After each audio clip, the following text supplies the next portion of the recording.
Evan, ano ang tugon ni retired Major General Aplasca tungkol sa pahayag ng palasyo na walang pag-atake na nangyari sa Senado? June, taliwas sa pahayag ng executive branch nanindigan itong sinuspending Senate Sergeant at Arms na si Mau Aplasca na nagkaroon talaga ng pag-atake sa Senado o under attack ang Senado noong nakaraang linggo. Batay umano yan sa mga makakalap na videos noong nangyari ang palitan ng putok ng baril sa loob mismo ng Senate premises.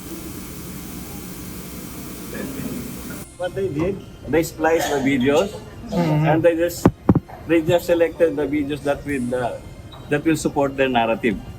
And I think it's not correct. Pinagputol-putol at pinili lang ang tutugma sa kwento nila.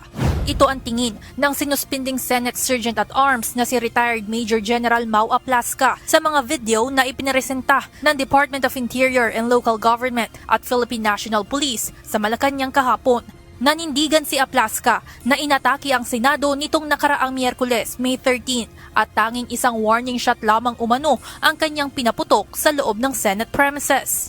Anya, kayang ilabas ng Senado ang mga video na makakapagpatunay nito. The Senate was not under attack, sabi ng DILG, sir. Sir, you fight it. Well, it's their own version. Pero you maintain, sir. You maintain that you were under attack. The Senate was under attack. You show the videos. So you maintain, pinaninindigan niyo yun, sir. Yes. We will show you. Inaasahan na rin anya nakakasuhan siya ng Criminal Investigation and Detection Group o CIDG, ngunit hindi pa siya nagtutungo sa ahensya. Ngunit kahapon, pinayuhan si Aplasca ng kanyang mga abogado na humingi ng extension kay CIDG Director, Police Major General Robert Morico II upang mapaghandaan ito.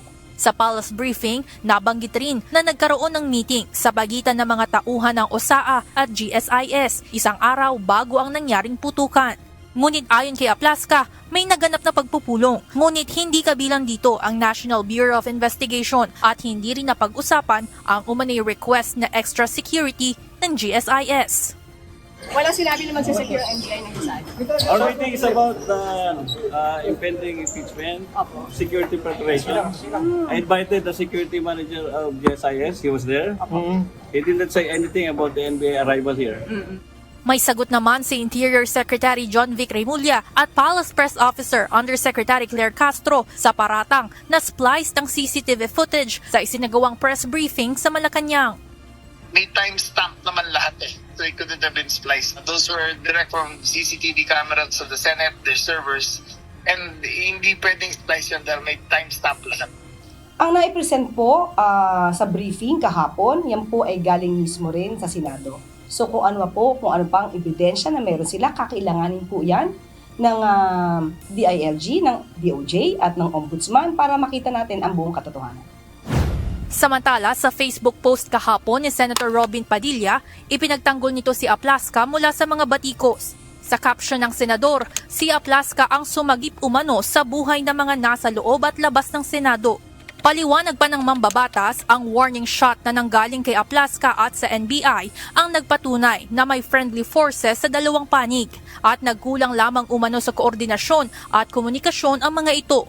Ayon kay Padilla, sa kabila ng kaguluhan ay naging mapayapa pa rin naman ang mga pangyayari.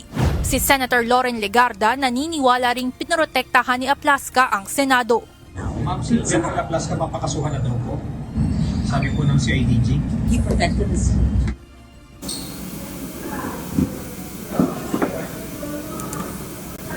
June, nagbigay rin ng iba't ibang manifestation ang ilang mga senador sa ginanap na plenary session ngayong hapon patungkol sa nangyaring shooting incident noong nakaraang May 13.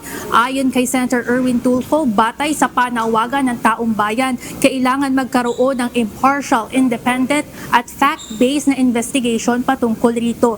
Ayon naman kay Senator Risa Ontiveros, sinabing lampas na ito sa issue ng pamumulitika kundi pambabastos at pang-aabuso na sa tiwalang ipinagkatiwala sa kanila dito sa Senado. Emosyonal naman si Senator Pia Cayetano nang alalahanin ang kanyang mga personal na karanasan noong nakaraang linggo.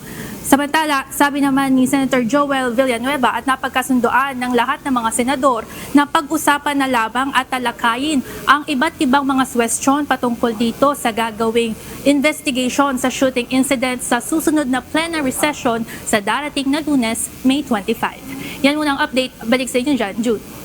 Maraming salamat, Evan Alvarez.